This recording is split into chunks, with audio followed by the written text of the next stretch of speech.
Tiana, I see you watching. We're adding you in right now. We'll get started. Here you go. Hey, you too. What's going on? Hi, how are you? How you doing? Nice to see you. Nice to see you too. Yeah, very nice talking to you. You know, I am so happy for the success that you're having on Kickstarter. So it looks like your campaign just ended. Yeah. And you guys made over 18K. That's a lot. Yeah, we tried. We know that the money that we raise on Kickstarter goes to the production and funding the project. You know, this is not money that just goes in your pocket. You're using the money to build and create, right? Yep. Expand. So can you just let the people know what you're using this 18K for? Because a lot of times I think some people who haven't ran a Kickstarter campaign before, they just think, oh, you know, oh my goodness, all that money in the person's pocket. No, right? No, that's not gonna work. So tell us what you're doing with the money. How you know, when you get that money, where does it go? So you're just lucky enough just to get the bare minimum that you ask for. But as soon as you get like anything extra, it goes to like more like higher quality stuff. So for us, we want to do like more animations for it. We want to start working on volume 2. Yeah. That's Kickstarter for the next volume because we want to continue the journey. Continue the journey. Yeah. Anything that will make it better. And like also if you add more tiers, the money goes towards like, more rewards. Yeah. It goes towards more rewards. You know, extra. Yeah. So for people that don't know what the tiers are, right? So when we talk about tiers, we're talking about the rewards that you have to give people once you make your goal, right? And so can you explain to people how that can be costly and how you have to be smart about the rewards that you offer people? Yeah, definitely. The last thing you want to do is make a reward that's like super expensive to make and it zaps your funds. So you want to do something that's still nice for people to be interested and wanting to do like be a part of your Kickstarter, but at the same time you have to make sure it's cost efficient. So like we made enamel pins because we've done that before. Yeah, that's what we were known for before. Yeah, we were known for that before. So we know that maybe the mold price might be a little bit costly, but the actual pins itself may not be as expensive. So we're able to give that out in a larger quantities. Yeah. So just so the technique is really just be smart about the rewards and make sure it's not really costing you more than you really can afford. Exactly. Okay, awesome. And I really I felt like your stretch goals were very unique. Okay, so for the people that are watching that don't know what stretch goals are and how those factor into getting people to support you, can you talk a little bit about, you know, how you came up with these creative stretch goals and what you use stretch goals for? Yeah, so like you use stretch goals to hopefully get people more interested in pledging. And you want to add on to it? Oh yeah. You want people to get interested in pledging. So we sat there and thought about it for days. We were like, what can we do that's different? Or like, you know, so we started with the pins. That was like the first, you know, like around the first like major stretch goal. Yeah. And then we thought about like t-shirts, and then we thought about like extra animation for the, you know, the further we go, the more we want. Because I think what drew people in was the animation. So we were like, if we can get a little further, maybe we can give you more, because we thought it was cool too. So yeah. That was cool. And I think I saw one of your stretch goals was like, if we reach 20 or 25K, that you would do 1 to 2 minutes of animation. Yep. We didn't get it, but I feel like we're still going to do it anyway. Right. We still want day jobs, so we're going to put our money in it. Yeah. And I see somebody commenting, love seeing Black women win. Of course we do, and we want to support each other. And if you're watching, if you're just tuning in, this is Tiana and Nia Scott. They're killing it on Kickstarter. They just raised over 18K for their current comic. Tell us a little bit about Happy Monstah.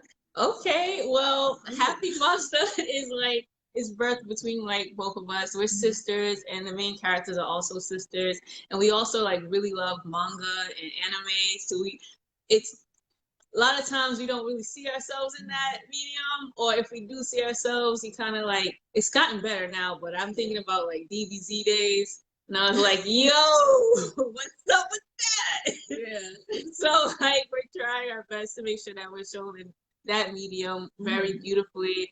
Because there's a lot of fans, like fans of color of that medium. So we want to, like when you're a kid, you're thinking like, oh, I could do my own doodles. Everyone makes their own like comics or their mangas and their journals and stuff. So you're like, we're just the future of like our kid. Like when we were kids, we're the future of that. So yeah.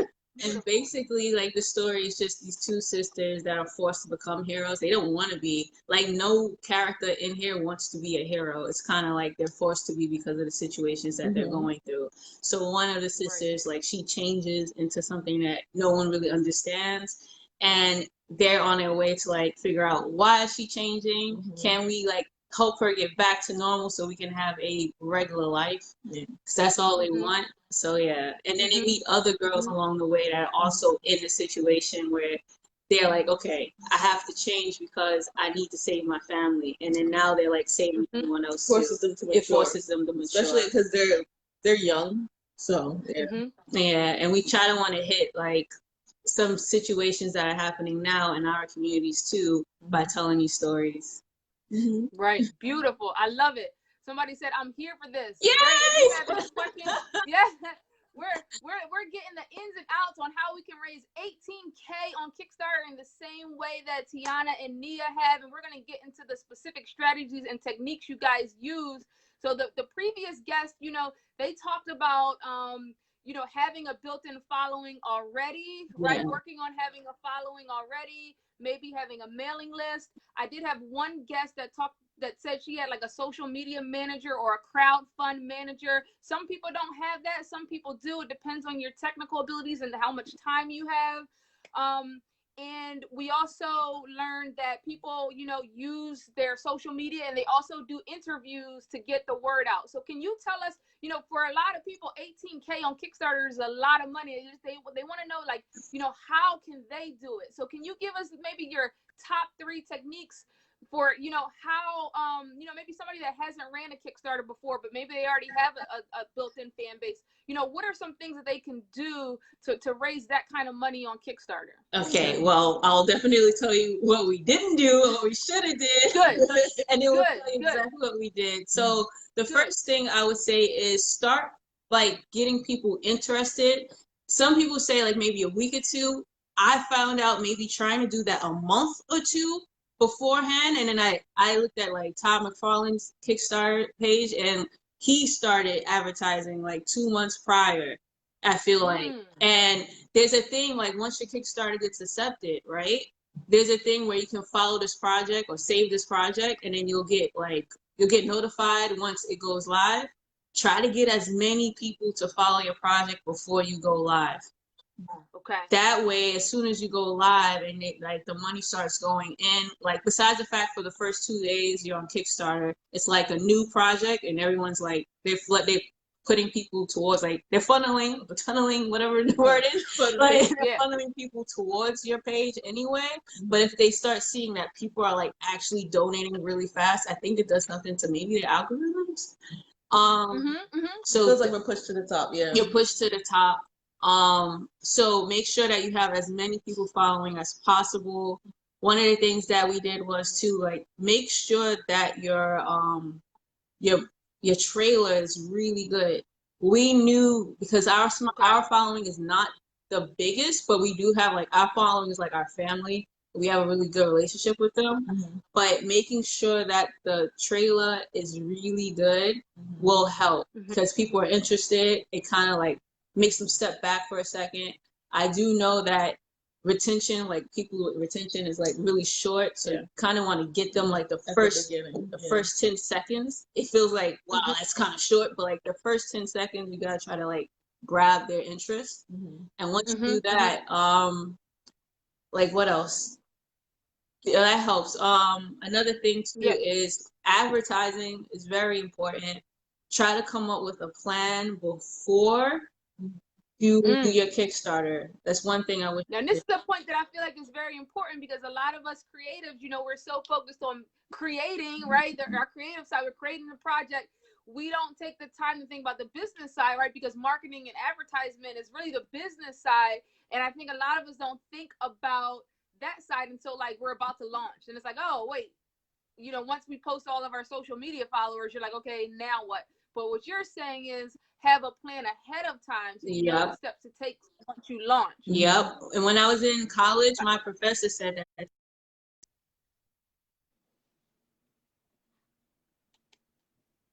Sorry, I had like a Facebook timer on, but that's okay. Sorry about that. But what my professor said to me at the very beginning, he was like, you know, artists don't have to be starving artists.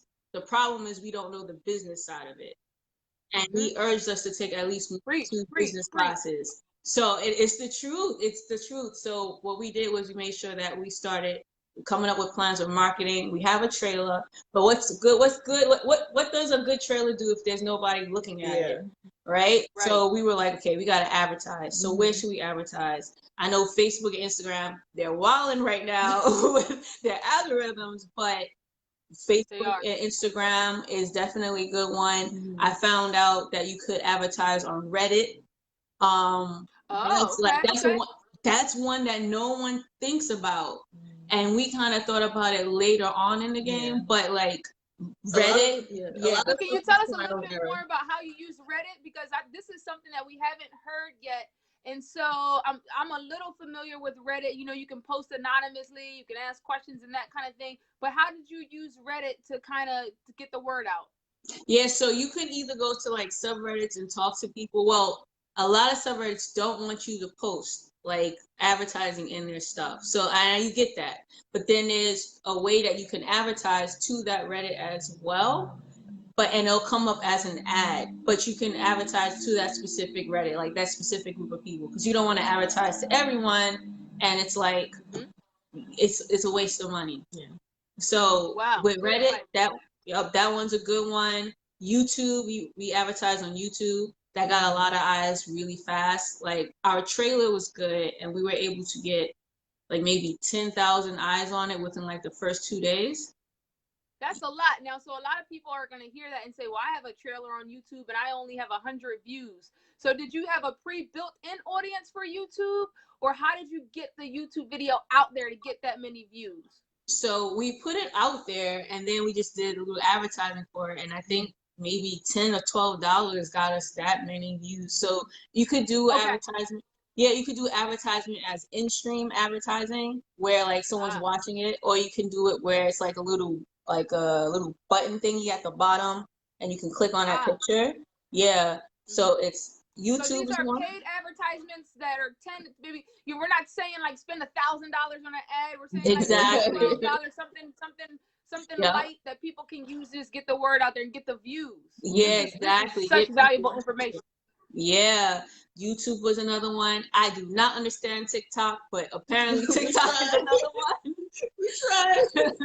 We tried. But did you use TikTok at all? We posted it on there, but it just didn't do as well as everything else. But we're still gonna learn how to use it. We're still trying to figure it out. Yeah, and we found out that TikTok is actually trying to do advertising as well. All of these giants, these social media giants, are trying to figure out how to make money off of like how viral everything is going. Like, you know how Instagram started off where you didn't have to like put advertisements and stuff out. It was just for like a person-to-person platform. TikTok it's big because it's exactly kind of like how Instagram used to be. And now they're realizing, okay, no, we have to like make money off of this. Right. So yeah, like. And did you guys use paid advertisements for anything else? Like, did you do paid Facebook or Instagram advertisements, or did you just pay for the YouTube ad? No, we did Instagram and Facebook.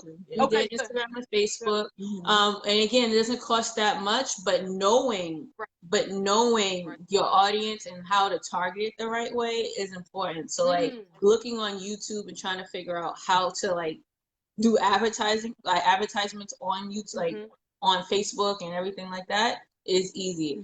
I will say though, right now, this is not me being political, but like right now it's weird because like we had put our video up, and I guess because we tagged it with like Black magic and stuff like that, Black girl magic, it kind of got taken down because they said it was political. So we had to So we had to redo it again. And this the reason why I'm saying this, because it's a thing and I want everyone to be aware of it. We had redid it and didn't put any of the tags on it, and it's fine. Okay. So, yeah. And these are very good points that we're making. Let me just stop here and reintroduce you really quick, and then I'll kind of just recap some of the things you said. We're talking to Tiana and Nia Scott. They raised over $18K on Kickstarter. They're over there killing it with their comic Happy Monstah, and they're dropping gems over here about how you too can be successful on Kickstarter. Some of the things that they said that are really valuable is, you know, using Facebook, Instagram, YouTube ads, not spending a lot of money. We're talking about between like $5 and $12, and just getting the word out there, because we need visibility when we're running these campaigns. One of the things that I think I hear them saying is that, you know, these platforms like Facebook and Instagram, you know, they have certain algorithms, and we never know what the algorithm is because it's always changing, right? So we don't own Facebook and Instagram. So another important place to advertise are on the things that we own. So I saw your website, which is amazing, right? And that's a marketing tool as well. And that's something that you own, right? You there's no algorithm there, right? And so can you tell us a little bit how your website may or may not have factored into your success on Kickstarter as well? So it's very helpful too, because we already like making t-shirts and shoes and stuff.